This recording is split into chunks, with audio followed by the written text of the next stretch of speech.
Alright, so it's currently day 13. We are in Moab. We got in pretty late last night, and right now I just finished packing up camp and then made some breakfast and just got all cleaned up. So we're about to go on the trail this morning. I was going to go a little bit earlier, but there was already a big group out there, so I wanted to wait until it was a little bit more empty.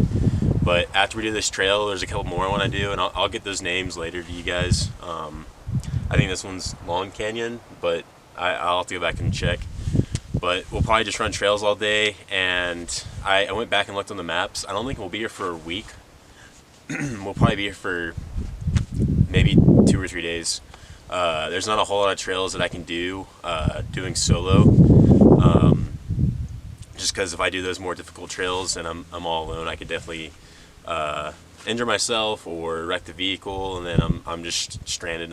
Granted, like, it's a popular place, so I'll probably see someone, but I don't want to have to run into that issue where I'm out here trying to like fix my vehicle and pay for like all these like repairs and like all this stuff. So just kind of playing it safe for now. But after Moab, we're gonna go, I think it's directly east of here or southeast. We're gonna do the Rim Walker Trail. It's about 160 miles. Unfortunately, there's still a portion of it that's closed for the next 2 weeks, so we won't do the whole thing. I forget how much of it, but basically you can kind of just go around that part and keep going into it. But 160-mile trail from Utah into Colorado, all off-road, and we'll probably take 2 to 3 days on that as well, and just kind of camp out and take it real slow there. So pretty stoked for that one. So see you guys later.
Alright, so to start off, I entirely forgot to make any videos of camp or of myself talking while on Moab. I guess I just got distracted from the scenery, so I'm just going to talk while you guys watch these amazing shots of my drone and GoPro and my Canon. But anyways, after the first trail, I needed to make a quick trip into town to restock on food and gas since everything was pretty much closed when I got in late last night. So while I was in Moab, I caught a glimpse of the local brewery downtown, and I was so intrigued by how packed it was, so I naturally wanted to go inside and see what all the hype was about, and ended up buying a variety box of their locally brewed beer. But once I was done with all of that, I headed back out for the trails, and I actually ended up meeting another traveler who shared the same interests as me. From there, we decided to explore Moab together for our duration in this amazing area. So for the next couple days, we were basically just camping, exchanging stories, learning from each other, driving on technical trails, trying the beers from Moab's brewery, which were amazing, by the way. And no, I'm not sponsored by them, but they're just really good. Anyways, we also experienced breathtaking views in areas that can be reached in our off-road capable vehicles, which definitely helped with avoiding the big crowds from the arches in Canyonlands National Park. And for those of you watching that don't know what Moab is or like where it's at, it's located in Utah, but it's known very well for the vast amount of outdoor activities that it brings. You can do whitewater rafting, paddleboarding. You can also do hot air balloon rides, which I just discovered recently, which is pretty cool. You can do horseback riding, rock climbing, mountain biking, hiking, and pretty much anything that you can think of that's outdoors related. There's no limits, and you can do it all with breathtaking views. It's honestly a dream for anyone that loves to get outdoors like myself. But it's also known for something else, and that is that it's easily one of the most popular destinations for off-road enthusiasts due to the vast amount of backcountry trails that offer a full range of easy to extremely difficult trails to get your vehicle on. And it's also got amazing scenery wherever you go.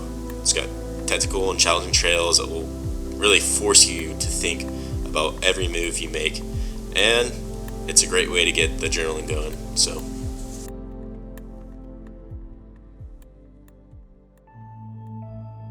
on the start of the third day of exploring Moab, it was time to part ways with my new friend. Before I headed towards the Rimwalker Trail, I decided to really test my vehicle's limits and try out Fins and Things. For those of you that don't know what Fins and Things are, it's a trail mostly comprised of slick rock or very sandy dirt. Some of the climbs are aggravated by a loose sand approach, and it's got very aggressive ascents and descents as well. But, fun fact, I learned that Fins are the Navajo sandstone slick rock formations northeast of Moab, and the Things are what remains as the Fins road. Anyways, overall though, I thought it was a pretty technical trail, and I definitely learned a lot about my vehicle after doing it.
Alright, so it's currently day 15.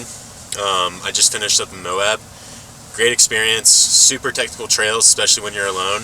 I did get a few scratches and a couple dents on the undercarriage, but it's no big deal. It's nothing crazy that's going to impede me from this whole trip, so I'll be fine.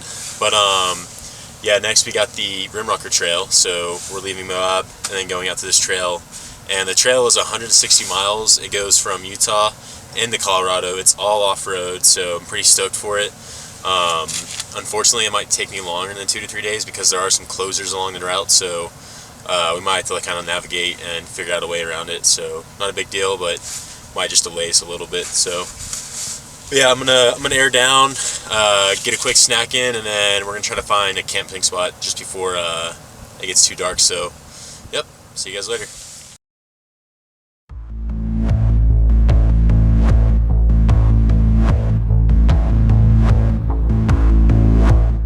Yeah, I should probably listen to the locals.